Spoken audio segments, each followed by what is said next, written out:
Good evening बेटा, good evening all of you. Good evening, good evening all of you.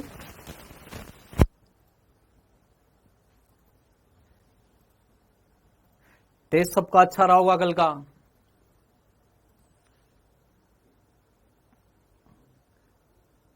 Test कैसा रहा है कल का सबका?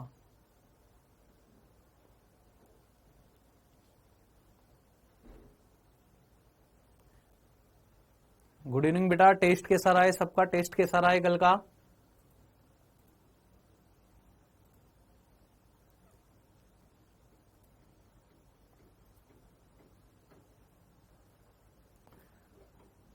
अच्छा, 640, 647।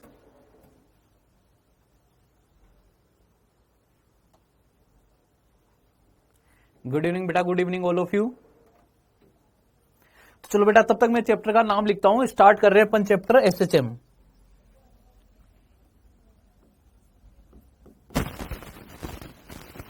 बेटा एसएचएम पढ़ने वाले हैं आज, सरल आवर्त गति। एसएचएम स्टार्ट करेंगे। चैप्टर मैंने आपको पहले ही बता दिए थे, उस दिन बता दिए थे कि जो जो चैप्टर बाकी है, जो सबके बाकी है, वही चैप्टर अपन स्टार्ट कर रहे हैं। ये चैप्टर किन्हीं के भी नहीं हुए अभी। एसएचएम अपन स्टार्ट करने वाले हैं, सरल आवर्त गति बेटा स्टार्ट करने वाले हैं अपन।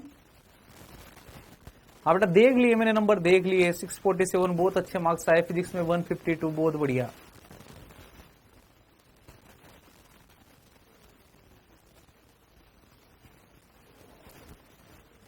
पूरे फिजिक्स का टेस्ट प्लान आपको बता दिया जाएगा, कोई दिक्कत नहीं है। पूरे फिजिक्स का तो नहीं, लेकिन ऐसा करेंगे कि आज संडे वाला टेस्ट जो रहेगा वो आपको जल्दी बता दिया जाएगा, संडे वाला टेस्ट।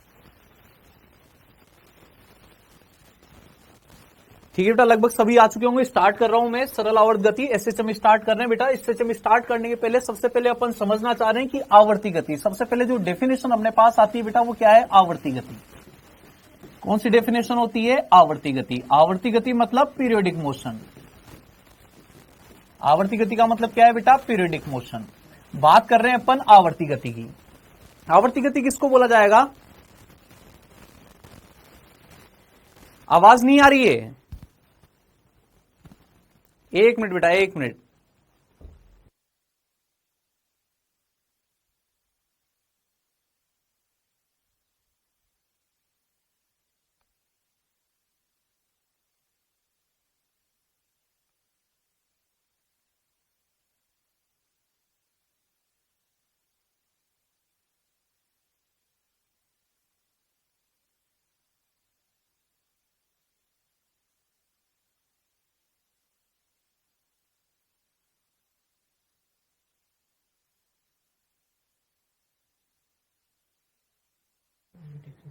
बेटा आवाज आ रही है? अब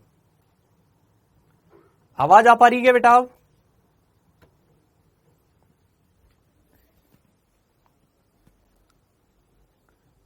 अब आ रही है आवाज सभी को?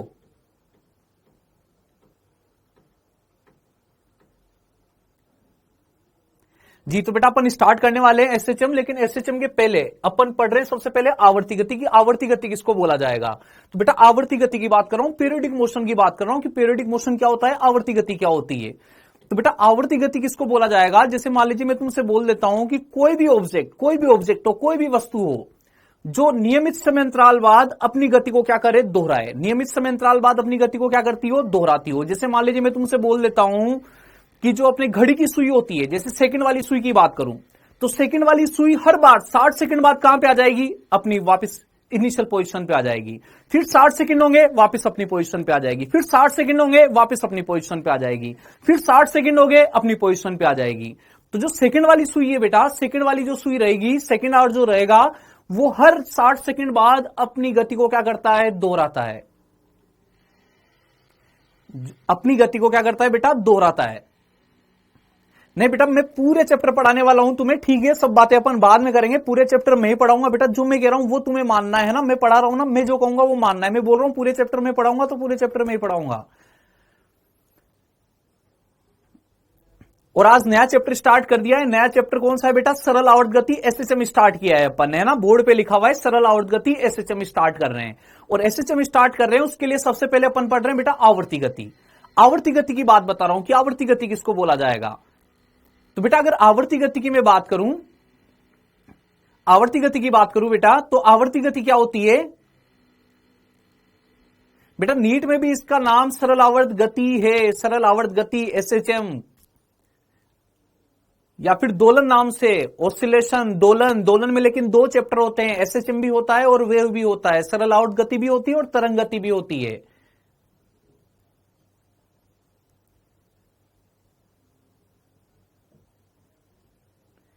ठीक है बेटा, अब स्टार्ट कर रहा हूं चैप्टर को। अपन सबसे पहले किसकी बात कर रहे हैं? आवर्ती गति। आवर्ती गति की बात करूं, आवर्ती गति किसको बोला जाएगा बेटा?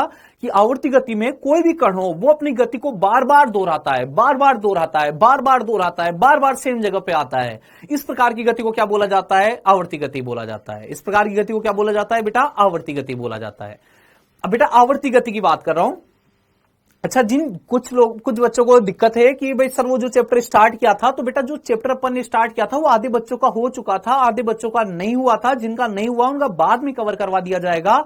अभी वो चैप्टर पढ़ रहे हैं अपन जो सबके बाकी है ना। और बेटा सुनिएगा बात को, आवर्ती गति किसको बोलेंगे? कोई भी ऑब्जेक्ट जो अपनी गति को बार बार दोहराता हो, अपनी गति को बार बार दोहराता हो, उस गति को क्या बोला जाता है बेटा? आवर्ती गति। जैसे सेकंड वाली सुई, सेकंड वाली सुई हर 60 सेकंड बाद अपनी स्थिति को क्या करेगी? दोहराएगी। जैसे मान लीजिए 12 पे सेकंड वाली सुई, 60 सेकंड बाद वापस 12 पे आ जाएगी, 60 सेकंड बाद वापस 12 पे आ जाएगी, 60 सेकंड बाद वापस 12 पे आ जाएगी। इस प्रकार की गति को क्या बोला जाएगा? आवर्ती गति।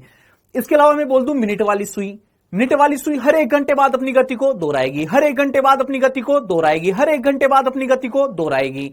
यानी कि जो मिनट वाली सुई होती है उसका आवर्त काल कितना होता है? 1 घंटे। 1 घंटे बाद अपनी गति को वो दोहराती है।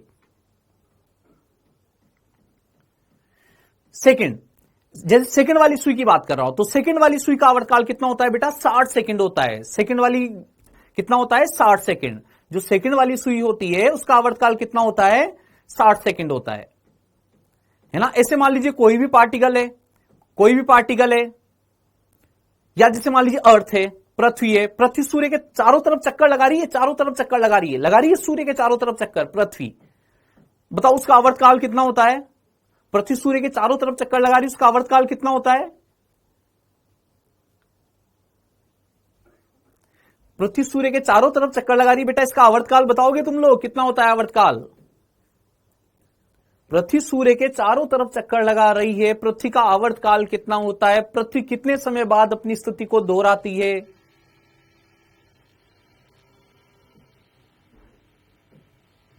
पृथ्वी सूर्य के चारों तरफ चक्कर लगा रही है, उसका आवर्त काल पूछ रहा हूं।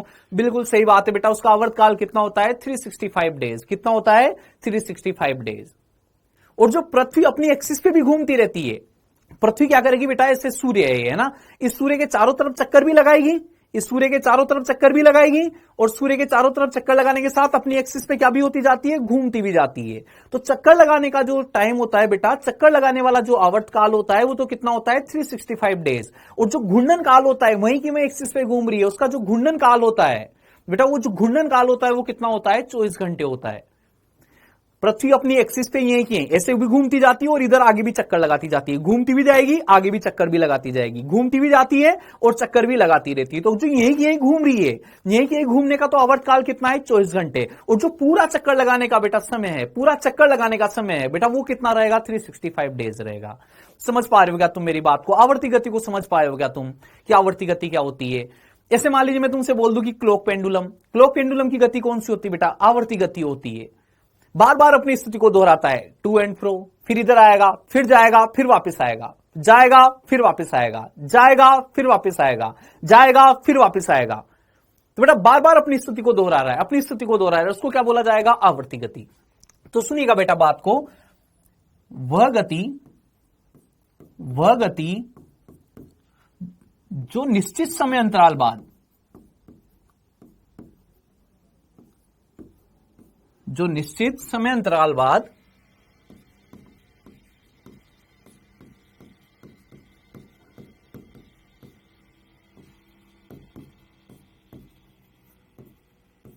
खुद को दोहराती है, ऐसी गति को क्या बोलेंगे बेटा? आवर्ती गति बोलेंगे। बहुत सारे एग्जाम्पल मैं बता चुका हूं इसके, बहुत सारे एग्जाम्पल, जिसे मैं बोल देता हूं पृथ्वी का सूर्य के चारों ओर चक्कर लगाना,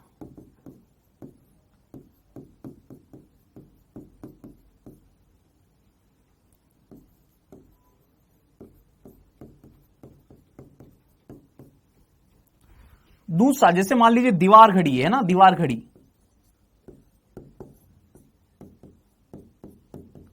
घड़ी लोलक, क्या बोला जाएगा बेटा इसको, घड़ी लोलक। और भी तुम कुछ भी लिख सकते हो, जैसे घड़ी की सेकंड वाली सुई हो गई, घड़ी की मिनट वाली सुई हो गई,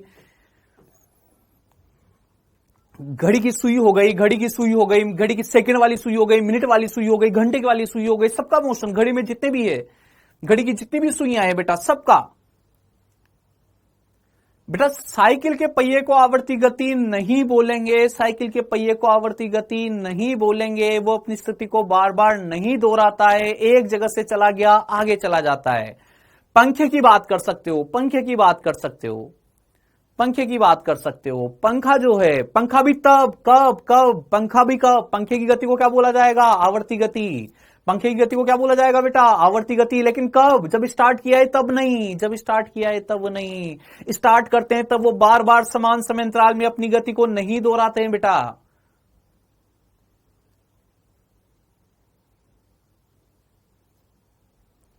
हाँ बेटा सबके कमेंट देख रहा हूं, कोई दिक्कत वाली बात नहीं है, देख रहा हूं बेटा सबके कमेंट देख रहा हूं।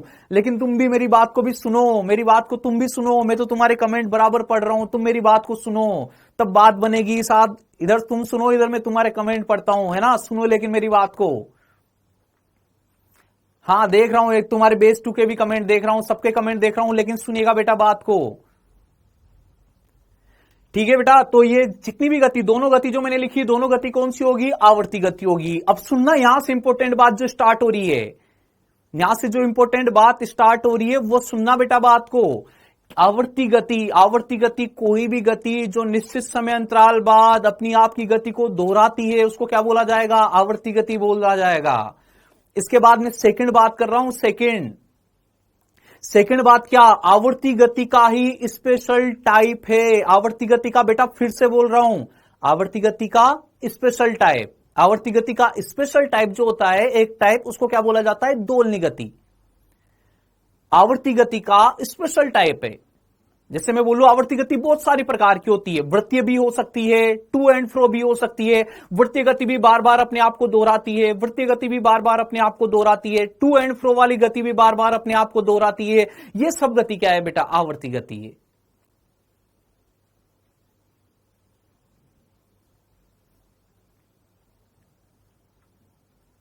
ठीक है,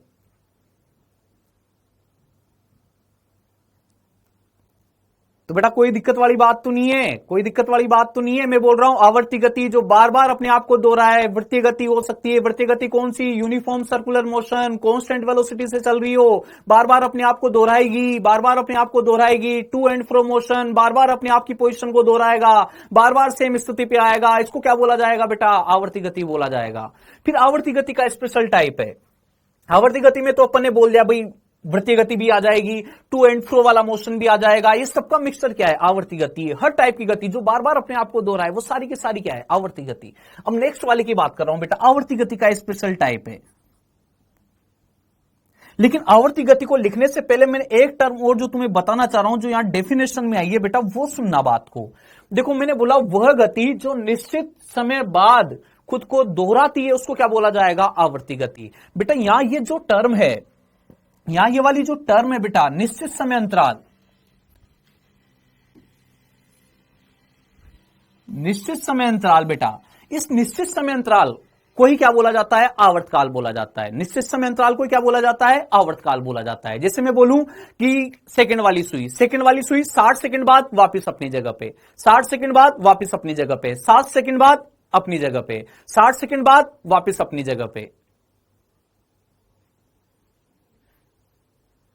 60 सेकंड बाद वापस अपनी जगह पे। जिसका मतलब उसका आवर्तकाल कितना है, 60 सेकंड। मिनट वाली सुई की बात कर रहा हूं, मिनट वाली सुई 1 घंटे बाद अपनी जगह पे, 1 घंटे बाद अपनी जगह पे, 1 घंटे बाद अपनी जगह पे। इसका मतलब उसका आवर्तकाल कितना है, 1 घंटे। घंटे वाली सुई 12 घंटे बाद अपनी जगह पे, 12 घंटे बाद अपनी जगह पे, 12 घंटे बाद अपनी जगह पे, उसका आवर्तकाल कितना है, 12 घंटे।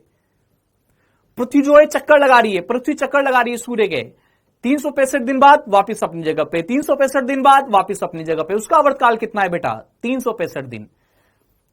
तो वो समय अंतराल, फिक्स समय अंतराल बाद जिसके बाद गति अपने आप को दोहराती है, उस समय अंतराल को बेटा क्या बोला जाता है? आवर्तकाल। इस समय अंतराल से मैं यहां डेफिनेशन लिख रहा हूं बेटा आवर्तकाल की।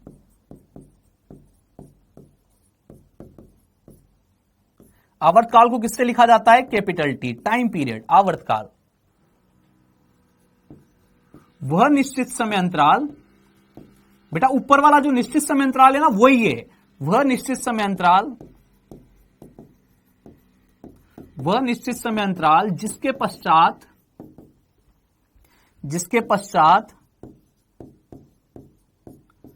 आवर्ती गति स्वयं को दोहराती है।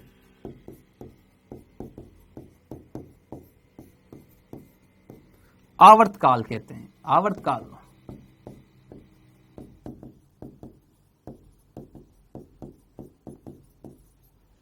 डन है बेटा, सिंपल सी डेफिनेशन है आवर्तकाल की, सिंपल सी डेफिनेशन। वो फिक्स टाइम इंटरवल फिक्स होना चाहिए। इसीलिए मैं अभी एक एग्जांपल की बात कर रहा था तुमसे, बोल रहा था कि अगर फैन चालू किया ही है तब वो गति आवर्ती गति नहीं बोली जाएगी। जब फैन कांस्टेंट स्पीड से चलने लग जाता है बेटा, कांस्टेंट स्पीड से तुमने चालू किया फैन को, धीरे धीरे रफ्तार बढ़ेगी, धीरे धीरे रफ्तार बढ़ेगी। जब तक रफ्तार बढ़ रही है तब तक वो आवर्ती गति नहीं है। लेकिन जब उसकी रफ्तार क्या हो गई? कांस्टेंट हो गई।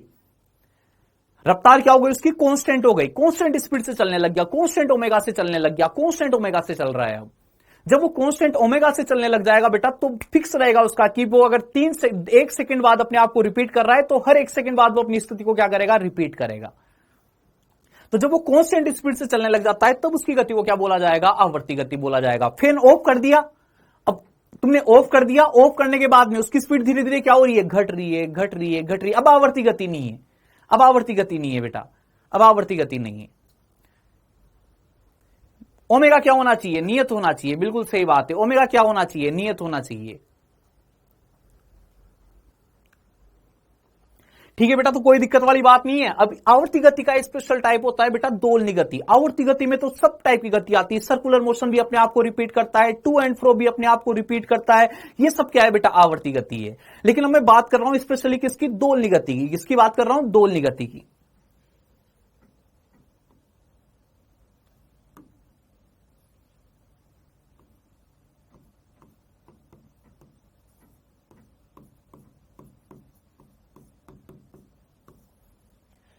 तो बेटा इसमें क्या क्या पॉइंट लिखूंगा मैं? दोलनी गति में क्या क्या पॉइंट लिखूं? दोलनी गति में सुनिएगा बात को, क्या क्या पॉइंट लिख सकते हैं दोलनी गति में? तो बेटा दोलनी गति मैंने बोला, दोलनी गति जो है वो, दोलनी गति जो होगी वो आवर्ती गति का ही एक स्पेशल टाइप होता है। दोलनी गति जो होती है वो आवर्ती गति का ही एक स्पेशल टाइप है बेटा, है ना। तो मैं बोलूंगा यह आवर्ती गति का ही एक प्रकार है, यह आवर्ती गति का ही एक प्रकार है।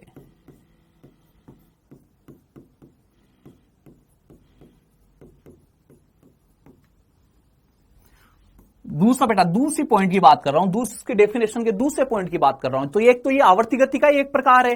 दूसरा, आवर्ती गति किस प्रकार वाली आवर्ती गति को बोला जाएगा? दोलनी गति। जब एक निश्चित बिंदु के इर्द गिर्द चले, निश्चित बिंदु के क्या चले? इर्द गिर्द, इर्द गिर्द, इर्द गिर्द वाली आवर्ती गति जो होगी बेटा उसको क्या बोल दिया जाएगा? दोलनी गति बोल दिया जाएगा। इर्द गिर्द वाली जो आवर्ती गति रहेगी, आवर्ती गति बोला ऐसे गोल गोल घूमना भी आवर्ती गति है, ऐसे टू फ्रो चलना भी क्या है? आवर्ती गति है। तो बेटा मैंने बोला जो टू एंड फ्रो वाला मोशन है आवर्ती गति का कौन सा टाइप? टू एंड फ्रो वाला, उसको क्या बोला जाता है? स्पेशल नाम दे दिया दोलनी गति। तो बेटा आप दोलनी गति की डेफिनेशन लिख रहे हैं।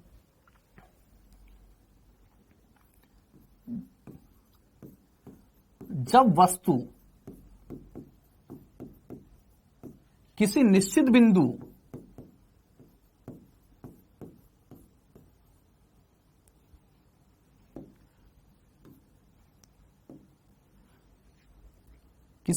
बिंदु के इर्द गिर्द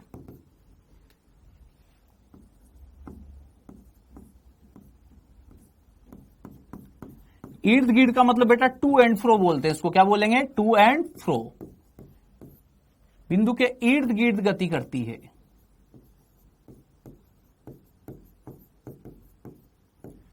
तो इसे दोलनी गति कहा जाता है। तो इसे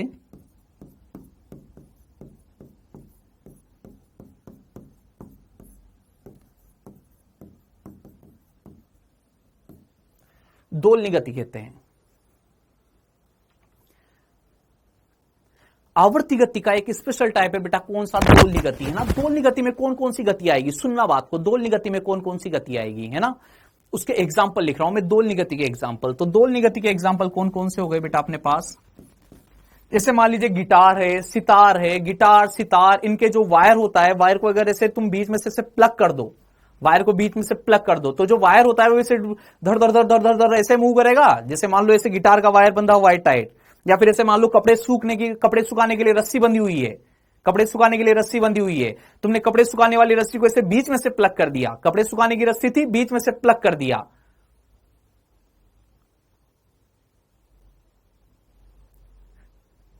ऐसे बीच में से क्या कर दिया बेटा? प्लग कर दिया। अब बीच में से बेटा प्लग कर दिया है, तो बीच में से अगर प्लग कर दोगे बेटा, तो जो उसका मोशन होगा वो टू एंड फ्रो। हर पार्टिकल कैसे? Up down up down up down. इधर साइड वाला पार्टिकल भी up down up down up down, इधर वाला पार्टिकल भी up down up down up down, इधर वाला पार्टिकल भी up down up down up down. सारे पार्टिकल क्या करेंगे? Up down. जैसे रस्सी को अगर तुमने बीच में से प्लग कर दिया तो कैसे होगा? पार्टिकल, सारे particle up down up down up down. सबका मोशन कैसा है? जितने भी पार्टिकल है सब क्या कर रहे हैं बेटा? दोलनी गति कर रहे हैं। जैसे मान लो मैंने यहां से कोई स्प्रिंग बांध दी, छत से कोई स्प्रिंग बांध दी, और छत से स्प्रिंग बांध के और उस स्प्रिंग वाले ब्लॉक को ऐसे प्लग करके छोड़ दिया। उस ब्लॉक को मैंने ऐसे खींच के छोड़ दिया। बताओ उसकी गति भी कौन सी होगी? दोलनी गति होगी। To and fro to and fro to and fro to and fro to and fro. हाँ, प्लग मतलब वहां पे ऐसे झटका दे देना बेटा। तो उसकी गति भी क्या होगी? टू एंड फ्रो गति होगी।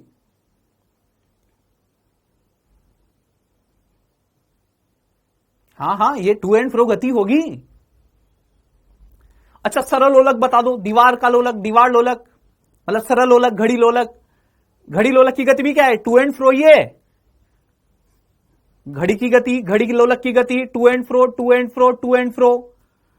तो उसको भी क्या बोला जाएगा? आवर्ती गति।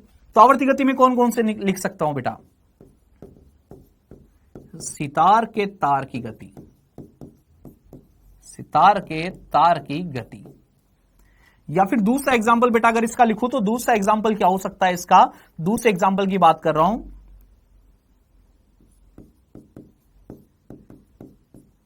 स्प्रिंग से लटके हुए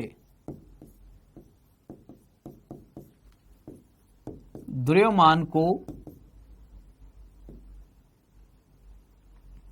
द्रव्यमान की गति। और भी लिख सकते हो, घड़ी लोलक की गति, दीवार लोलक की गति, है ना। ये सारे के सारे क्या है बेटा? ये सारे के सारे क्या रहेंगे? दोलनी गति रहेंगे। सारे के सारे क्या रहेंगे? दोलनी गति। सेम पॉइंट को दो बार क्रॉस करे ऐसी कोई डेफिनेशन अपन नहीं देंगे। सिंपल मतलब है, सिंपल मतलब है, सिंपल मतलब है। केवल सिंपल शब्दों में बोलो। दो बार क्रॉस करना, ऐसे तो बेचारी सेकंड वाली सुई रहती है, वो भी दो चार, क्या वो दिन भर में जाने कितनी बार क्रॉस करती है सेम स्थिति को, है ना। तो अपन ऐसे सेम स्थिति को दो बार क्रॉस करे ऐसा नहीं बोलेंगे। ऐसे कोई स्टेटमेंट अपन को नहीं देने हैं। हाँ, रस्सी वाला झूला भी हो सकता है बेटा, रस्सी वाला झूला भी हो सकता है। हाँ, और फिर सुनिएगा बात को, है ना। दोलनी गति की बात कर रहे हैं तो केवल इतना सा याद रखना है, इतना सा याद रखना है कि केवल इर्द गिर्द वाली गति को क्या बोला जाएगा बेटा? दोलनी गति बोला जाएगा, है ना। अच्छा, लेकिन मैं इसकी बात कर रहा हूं कि मैंने यहां पर एक वर्ड बेटा, जो एक वर्ड नया डिफाइन करने वाला हूं, उस वर्ड की बात कर रहा हूं। वो वर्ड क्या है बेटा? निश्चित बिंदु। क्या बोला जाएगा इसको? निश्चित बिंदु। जब भी कोई वस्तु दोलनी गति करती है, जब भी कोई वस्तु दोलनी गति करती है, तो एक ऐसा पॉइंट होता है जिसके टू एंड फ्रो मूव करती है, जिसके इर्द भी चलती है, जिसके गिर्द भी चलती है। बीच वाला सेंटर वाला पॉइंट, वो बीच वाला सेंटर वाला जो पॉइंट है बेटा, जिसके इर्द गिर्द गति हो रही है, उस बिंदु की बात की जा रही है।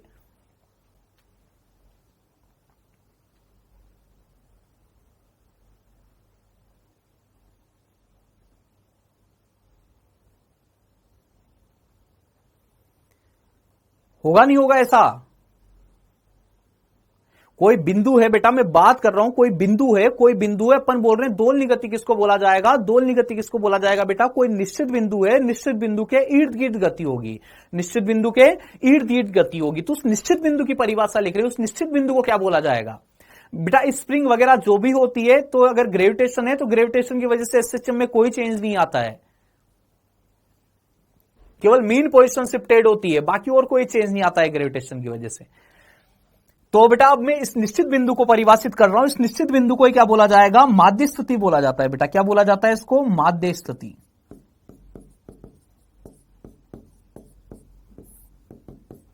तो इसकी डेफिनेशन देखना बेटा, वह निश्चित बिंदु, वह निश्चित बिंदु,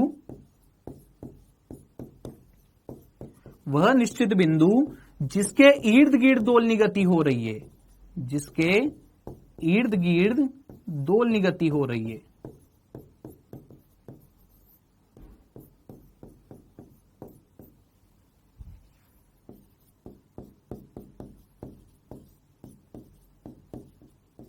बेटा उसी को क्या बोला जाता है, माध्य स्थिति, या फिर क्या बोला जाता है, माध्य अवस्था। क्या बोला जाता है, माध्य स्थिति, या फिर क्या बोला जाएगा, माध्य अवस्था। दो डेफिनेशन तुम्हें क्लियर कर चुका हूं, दो टाइप का मोशन अपन ने पढ़ा है, दो डेफिनेशन उसमें मैं तुम्हें क्लियर कर चुका हूं। आवर्तकाल किसको बोला जाएगा बेटा, आवर्तकाल किसको बोलते थे, वह समय अंतराल जिसके बाद गति अपने आप को दोहराती है, उसको क्या बोला जाएगा, आवर्तकाल। और माध्य स्थिति की इसमें होगी केवल और केवल दोलनी गति में होगी। तो अगर मैं दोलनी गति की बात करूं बेटा, तो जो दोलनी गति होती है, दोलनी गति किसको बोला जाएगा, फिक्स पॉइंट के टू एंड फ्रो। और उस फिक्स पॉइंट जिसके टू एंड फ्रो मोशन कर रहा है, जिसके टू एंड फ्रो मोशन हो रहा है, तो बेटा उस वाले मीन पोजीशन, उसको क्या बोला जाएगा, मीन पोजीशन, माध्य स्थिति बोला जाएगा। डन, कोई लोचे वाली बात तो नहीं बेटा इसमें।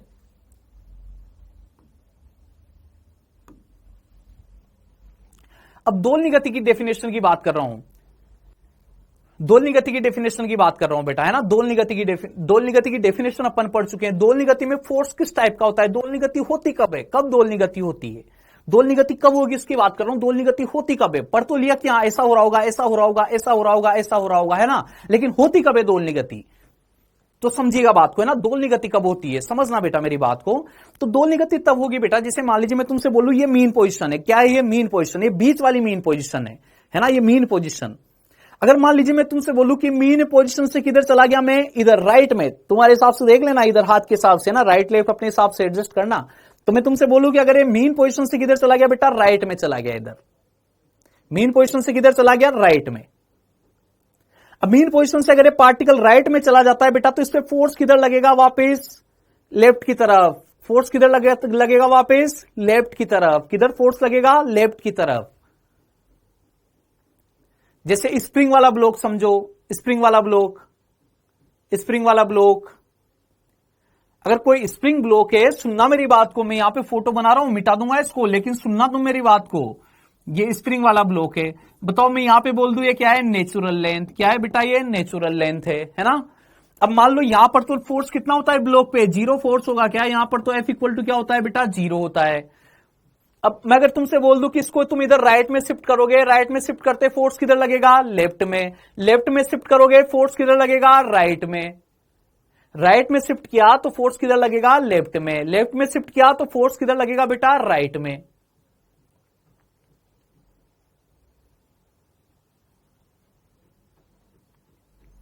ये होगा बेटा। तो बेटा मैं बोल देता हूं कि जो ऑसिलेटरी मोशन होता है, तो ऑसिलेटरी मोशन में जो फोर्स लिखा जाता है, F डायरेक्टली प्रोपोर्शनल टू क्या होगा, माइनस एक्स, या फिर क्या होगा, F directly proportional to minus x cube, F directly proportional to minus x to the power 5, F directly proportional to minus x to the power 7, या फिर direct ये बोल सकते हो बेटा, F directly proportional to minus x to the power n, या फिर 2n plus 1। क्या लिख सकते हो, 2n प्लस 1 लिखा जा सकता है। ओड नंबर होना चाहिए। क्या होना चाहिए बेटा, ओड नंबर होना चाहिए। ये जितने भी ओड नंबर रहेंगे, ये सब किसको बताएंगे बेटा, ऑसिलेटरी मोशन को बताएंगे। किसको बताएंगे, ये ऑसिलेटरी मोशन को। अब सुनना तुम मेरी बात को, है ना। ऑसिलेटरी मोशन क्यों बोला जा रहा है इनको, जैसे मान लीजिए मैं तुमसे बोल देता हूं जहां पे, अच्छा ये एक्स का ध्यान होना बहुत जरूरी है। एक्स यहां पर बेटा पोजीशन नहीं है, ये तो अपन जानते हैं कि ये फोर्स होंगे, इन फोर्स में क्या होगा, ऑसिलेशन होगा। लेकिन यहां पर एक्स का मतलब मुझे पता होना चाहिए। एक्स का मतलब यहां पर बेटा पोजीशन नहीं है। बहुत बड़ी गलतफहमी अपनी की एक्स का मतलब क्या होगा, एक्स कोऑर्डिनेट, या फिर एक्स का मतलब क्या होगा, पोजीशन। तो ये सबसे बड़ी गलती होती है। यहां पर एक्स का मतलब पोजीशन नहीं है। यहां पर बेटा एक्स का मतलब, स्पेशली याद रखना, फिर बार बार बोल रहा हूं, एक्स का मतलब स्पेशली याद रखना, एक्स किसको बोल रहे हैं, एक्स का मतलब क्या होता है बेटा, माध्य अवस्था से विस्थापन। क्या होता है, माध्य अवस्था से विस्थापन।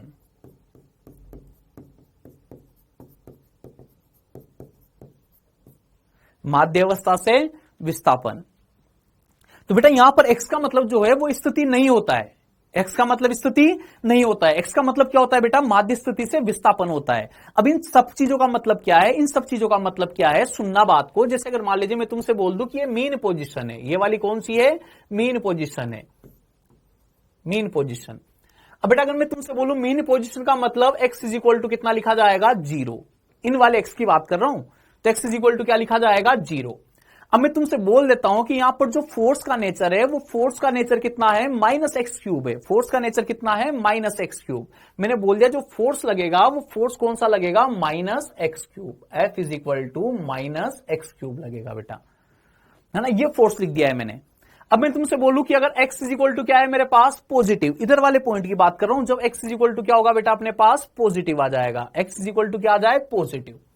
यहां पर जैसे इस वाली साइड की बात करूं तो बताओ यहां पर x इज इक्वल टू क्या रहेगा? पॉजिटिव।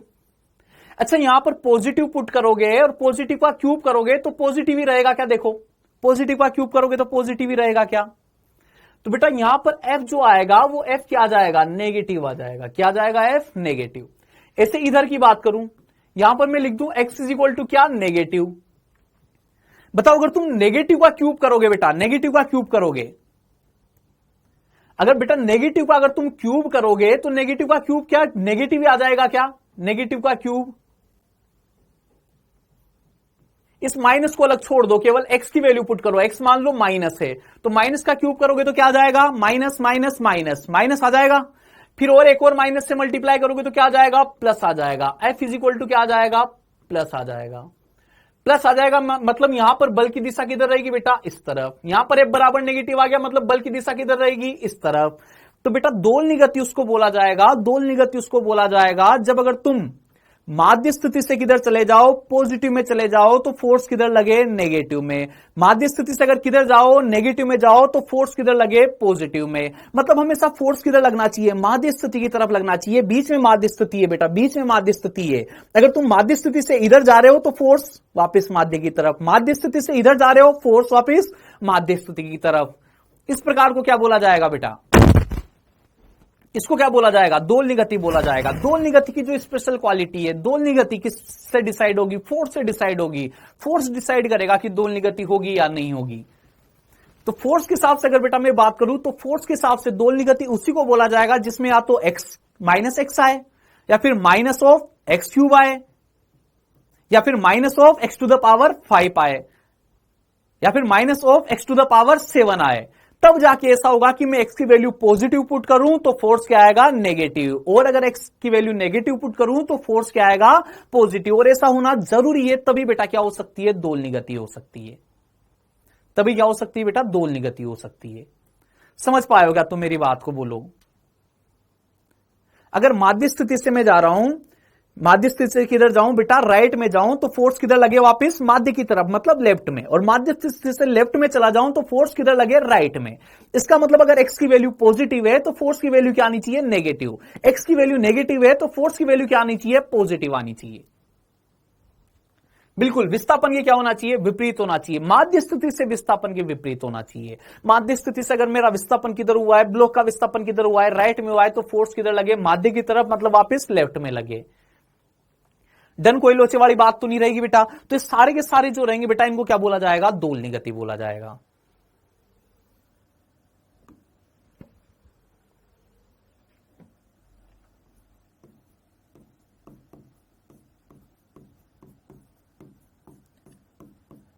सरल आवर्त गति, जो चैप्टर अपन पढ़ रहे हैं, जिस तक मेनली अपन को आना था, है ना, सरल आवर्त गति, SHM। तो SHM की बात कर रहा हूं बेटा। अब SHM किसको बोला जाएगा?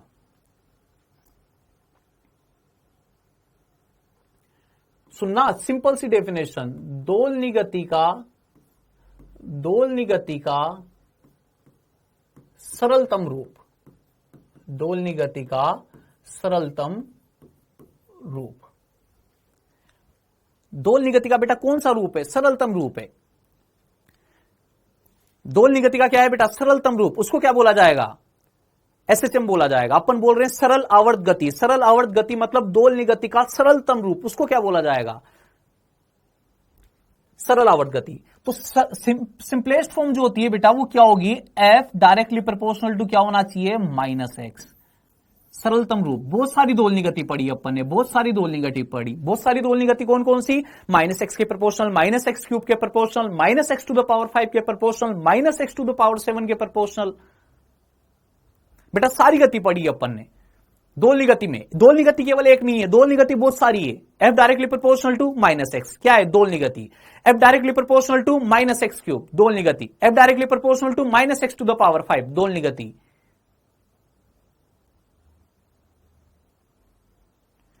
एक्स टू द पावर -9 जब भी माइनस आगे लगा और एक्स की पावर क्या आ जाए बेटा? ओड आ जाए, वो क्या है? दोलनी गति है। अब इसकी बात कर रहा हूं simplest form. X minus x cube केवल दोलनी गति है, minus x to the power 5 केवल दोलनी गति है, minus x to the power 7 दोलनी गति है। लेकिन F directly proportional to minus x दोलनी गति भी है और दोलनी गति का सबसे सरलतम रूप, इसलिए क्या भी है बेटा? सरल आवर्त गति भी है। क्या भी है? सरल आवर्त गति भी है। और बताओ माइनस एक्स अगर इसी को आगे लिखो तो क्या F is equal to minus k x आ जाएगा? प्रोपोर्शनलिटी को हटाऊं तो बताओ ऐसा फोर्स तुम्हें किसका देखने को मिलता है? F is equal to minus k x. ऐसा फोर्स किसको देखने को मिलता है? कौन सा ऑब्जेक्ट है जो ऐसा फोर्स लगाता है? मुझे याद है स्प्रिंग ऐसा फोर्स लगाती है, माइनस के एक्स वाला फोर्स।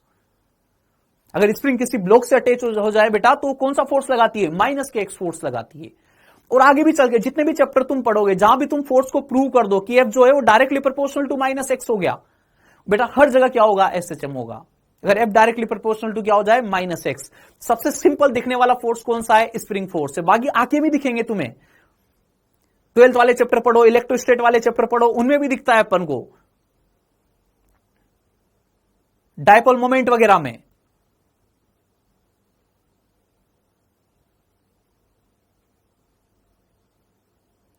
डायपोल मोमेंट वगैरह में भी आती है सेम चीजें। जहां पे भी एक्स के प्रोपोर्शनल आ जाएगा फोर्स, मतलब वहां पे पार्टिकल क्या करेगा बेटा? एसएचएम करेगा। तो एक कंडीशन है एसएचएम की कि जो फोर्स होता है वो किसके प्रोपोर्शनल हो जाए? माइनस एक्स के। क्यों? डिफाइन ऐसे किया है, डिफाइन ऐसे किया है। डिफाइन कैसे किया है कि जो दोलनी गति उसका क्या रहेगा? सरलतम रूप रहेगा। अब सरलतम रूप तो बेटा एक्स क्यूब, एक्स 5, एक्स 7 सरलतम रूप कौन सा है? जब पावर कितनी हो जाए? 1 हो जाए, F is equal to minus x हो जाए। इसको क्या बोल दिया जाएगा बेटा? सरल आवर्त गति बोल दिया जाएगा। अब दो प्रकार की आवर्त गति पढ़ेंगे अपन, है ना। एक तो कौन सी होती है? रेखीय आवर्त गति, रेखीय एसएचएम। एसएचएम का मतलब समझ जाओगे, सरल आवर्त गति है ना। बड़ा नाम लिखना बार बार दिक्कत वाली बात है, लिख रहा हूं रेखीय एसएचएम। रेखीय एसएचएम की बात करूं तो बेटा रेखीय एसएचएम किसको बोला जाता है? रेखीय एसएचएम किसको बोला जाएगा? जैसे ये ब्लॉक है, ये स्प्रिंग है, इसकी गति को क्या बोला जाएगा बेटा? रेखीय एसएचएम बोला जाएगा। इसकी गति को क्या बोला जाएगा? रेखीय एसएचएम। विस्थापित करके छोड़ना। इसको मान लो मैंने एक्स विस्थापित कर दिया और क्या कर दिया? छोड़ दिया, तो इसकी गति क्या रहेगी बेटा? एसएचएम रहेगी, रेखीय एसएचएम। एसएचएम का फर्स्ट टाइप है रेखीय एसएचएम। सेकंड टाइप क्या होता है बेटा? एसएचएम का सेकंड टाइप क्या है? कोणीय एसएचएम। कोणीय एसएचएम होता है बेटा। सेकंड टाइप क्या है? कोणीय एसएचएम। कोणीय एसएचएम का एग्जांपल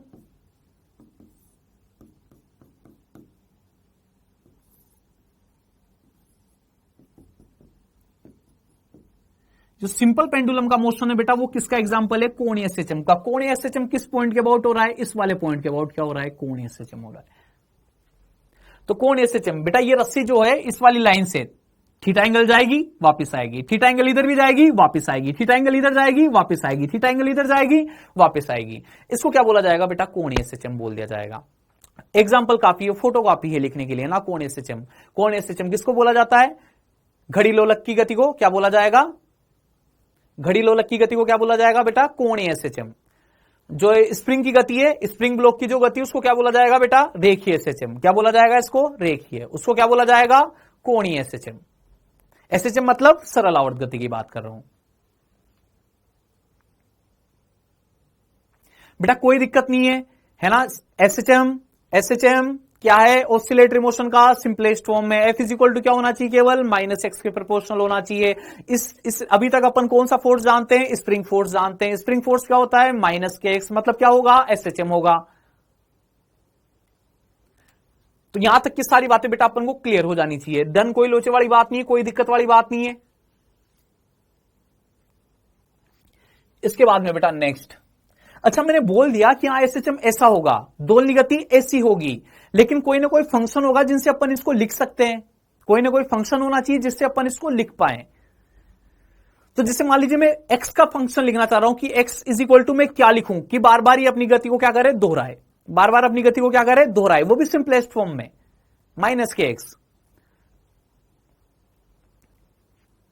हां तो सुनिएगा बेटा बात को, है ना, सुनिएगा, है ना, अपन बात करें कि कंडीशन क्या होनी चाहिए। तो मैं बोल रहा हूं कि कुछ फलन ऐसे होते हैं जिनकी वैल्यू भी बार बार क्या करती है, फ्लक्चुएट करती है। जैसे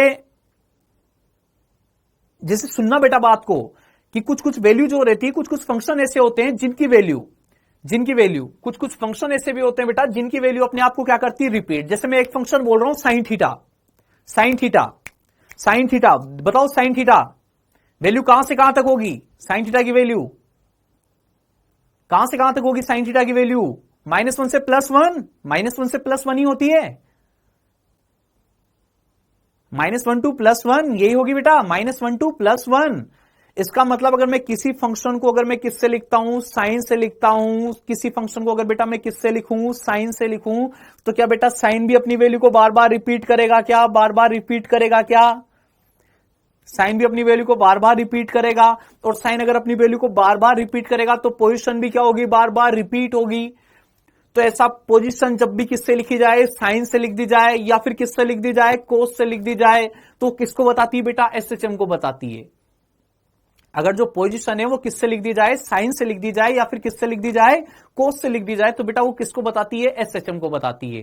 क्योंकि x इज इक्वल टू अगर मैं साइन लिख रहा हूं तो साइन बार बार +1 से -1 के बीच में चलेगा, तो x की वैल्यू भी बार बार कहां से कहां चलेगी, -1 से +1 के बीच में चलेगी।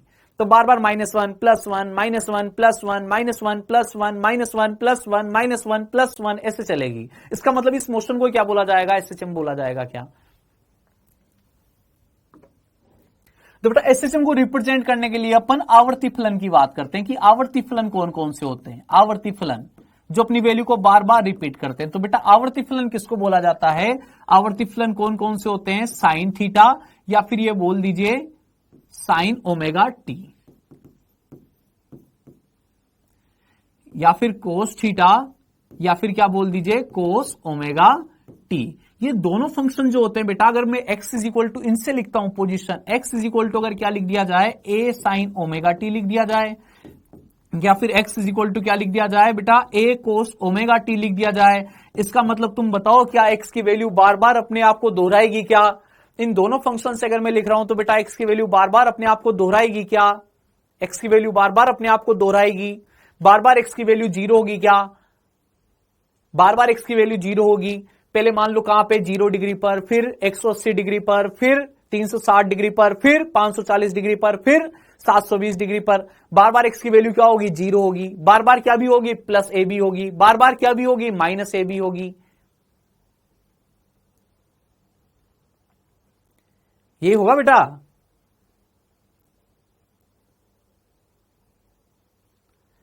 तो ये दोनों फंक्शन जो होते हैं बेटा, इनको क्या बोला जाता है, आवर्ती फलन बोला जाता है। क्या बोला जाता है इनको, आवर्ती फलन। अब इसके बाद में दूसरे आते हैं अनावर्ती फलन। अनावर्ती फलन,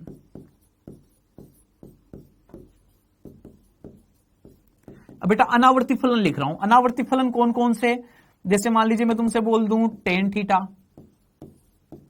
coat theta, sec theta, cosec theta, जैसे ऐसे लिखा हुआ हो x is equal to a tan omega T,